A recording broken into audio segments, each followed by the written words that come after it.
Before we get to 7 o'clock, though, it's time for our Idiot's Guide to Gaming with the one and only Super Dave! Super Dave. So let's check out what games he's reviewing this week. Fight!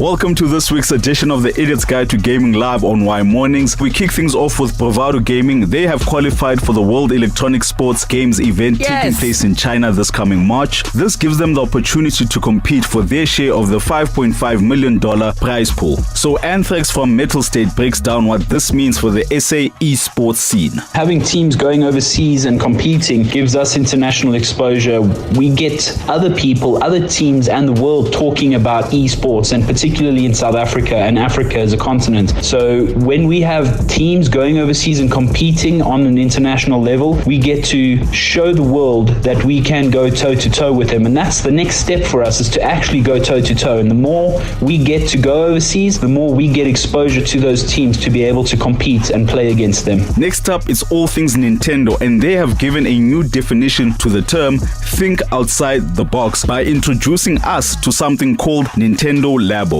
This is basically a cardboard box that you can buy and turn into a piano, motorcycle, or a robot using your Nintendo Switch. The Nintendo Labo will be available for Nintendo Switch owners and is coming to South Africa this coming April. Lastly, the Monster Hunter World Beta happened this weekend and I got a taste of the game. The game setting is as stunning as the guy or girl you're currently stalking on Instagram, and hunting down the monsters can be as simple as sliding into their DMs, or as complex and nerve-wracking as seeing your Insta crush at a party, hoping that they recognize you because you like all they post. Unfortunately, this usually ends bad. Check out Monster Hunter World when it drops this coming Friday, 26th of Jan. It will be available on the PlayStation 4, Xbox One, and it's coming to PC at a later stage.